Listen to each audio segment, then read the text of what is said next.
friends who are now my messengers to God in heaven. I also want to thank my wife, Jayaisa, and my two children, Derek and Mikael, for all their understanding and support to my service. My siblings, Manang Vilma, Manang Reme, and Junior. Families, mentors, friends, the Association of Graduates, the United States Military Academy, and I was honored a while ago by the presence of previous Nininger awardees. Thank you. Shortly after graduating from West Point as part of the class of 2013, I was asked how I would define my success in the military service. My answer was simple. Success would not be determined by the rank I achieved or the awards I received. Instead, it would be defined by the difference I make in the units I lead and in the lives of my soldiers. When I left West Point, my leadership goal was clear: to make a difference. This goal gave me a deep sense of purpose as I navigated the early challenges of my service as a new lieutenant.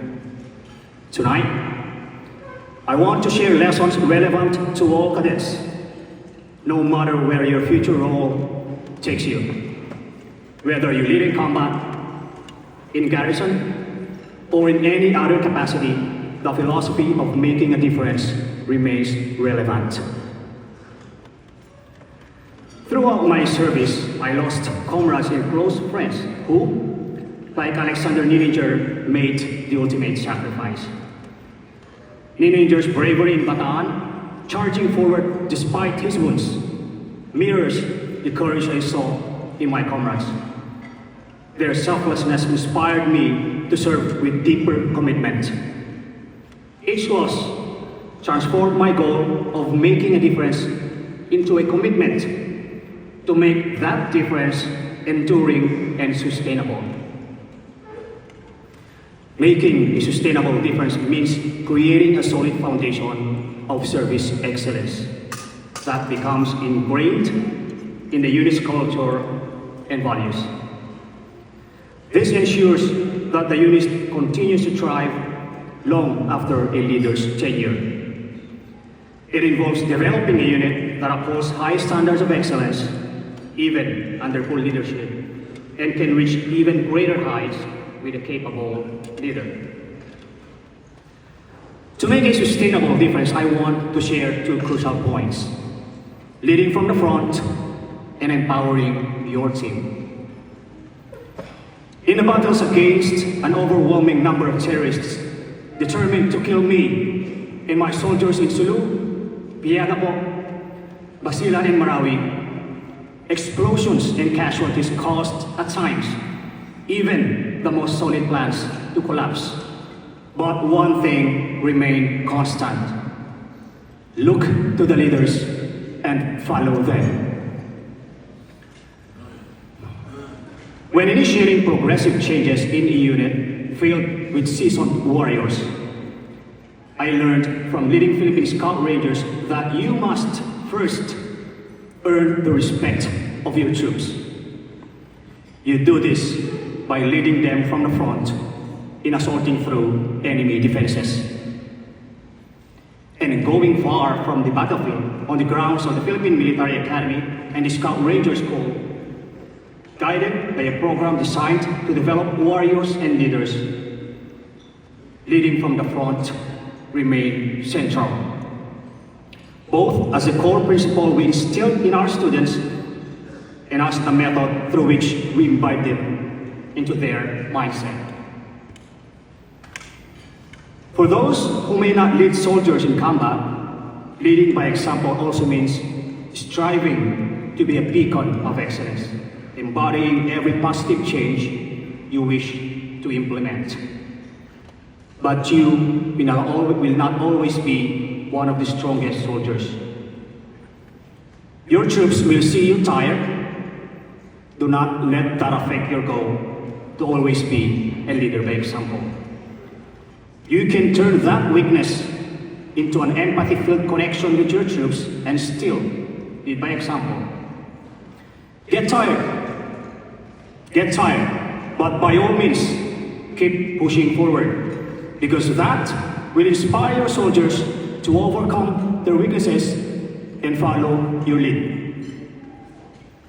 Additionally, when reporting to your unit, you may not always be fully proficient in its technical functions.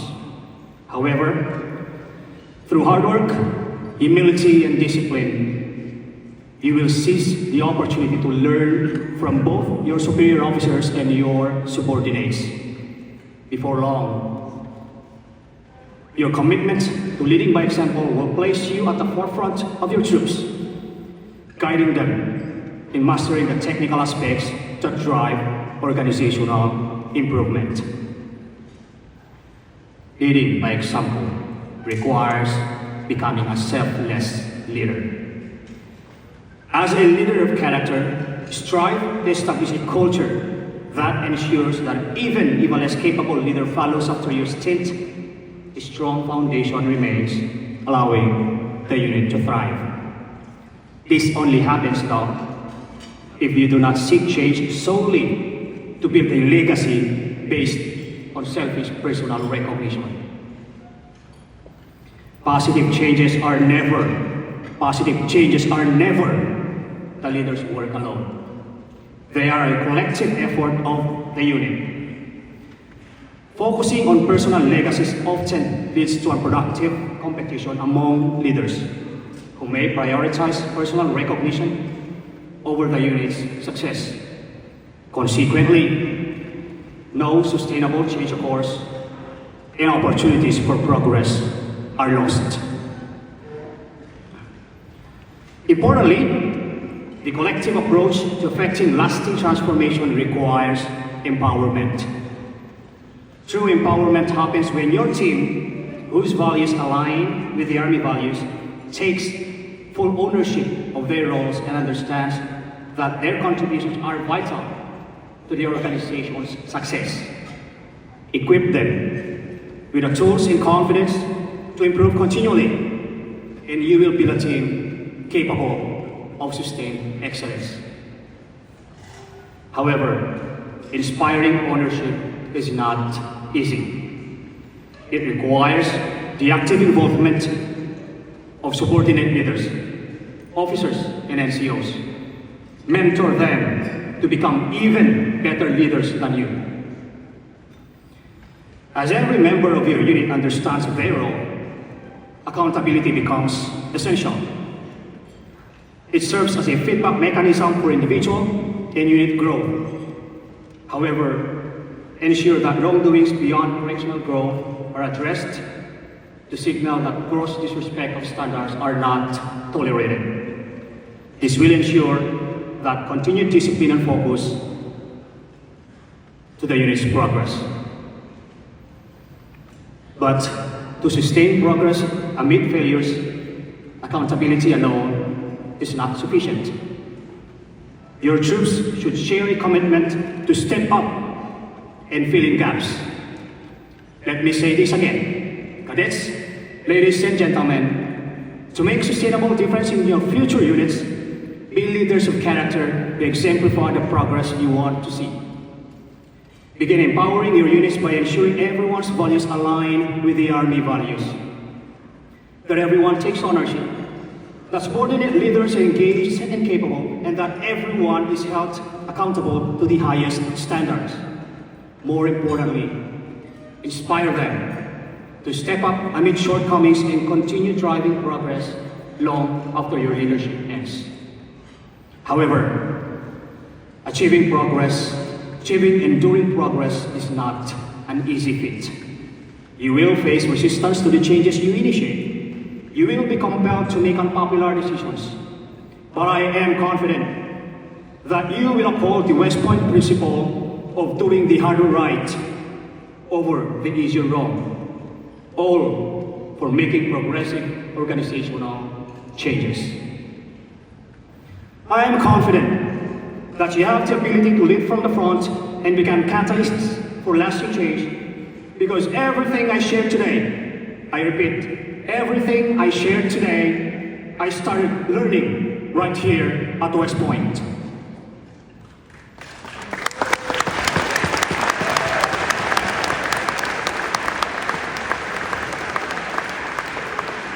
The only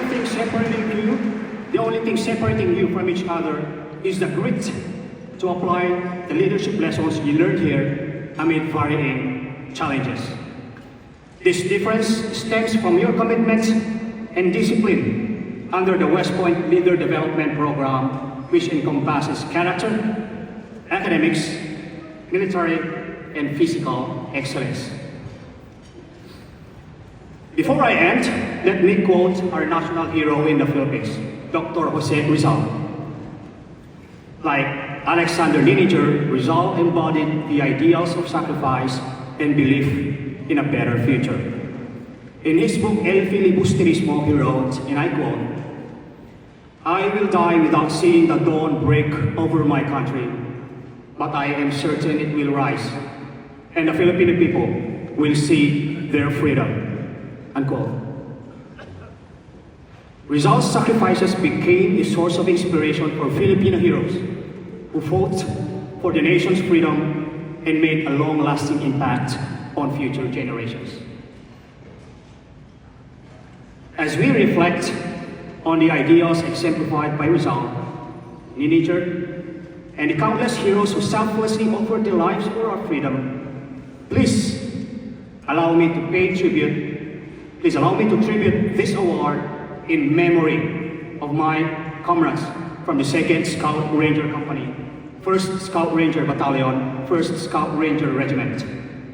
Their courage and dedication continue to inspire me every day. 2nd Lieutenant Ronald Detalia, my fellow platoon leader who fell in 2015 while fighting Abu Sayyaf in Sulu. Sergeant Jungi Dison, who made the ultimate sacrifice in 2021 defending the people of Cotabato.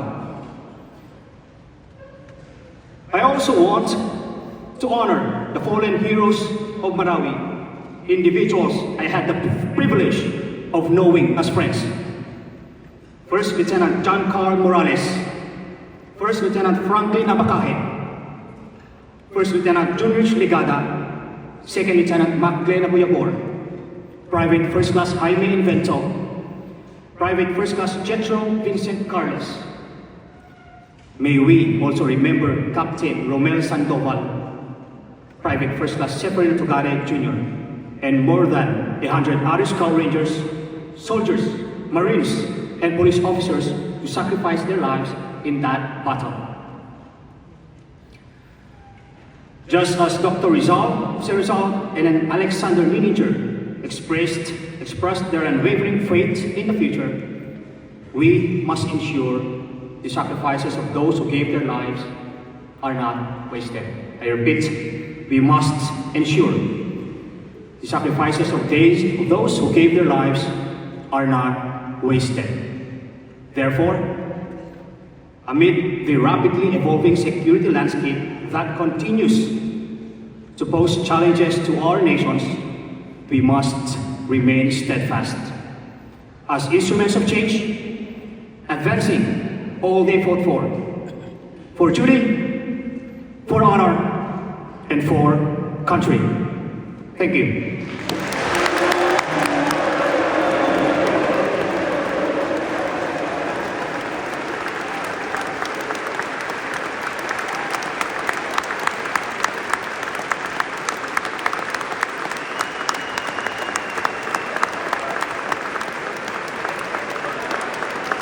Major Herrera, on behalf of the Corps of Cadets, thank you for being here tonight.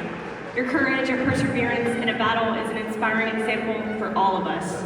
As a token of our appreciation, we would like to present you with this Cadet Saber on behalf of the Corps of Cadets.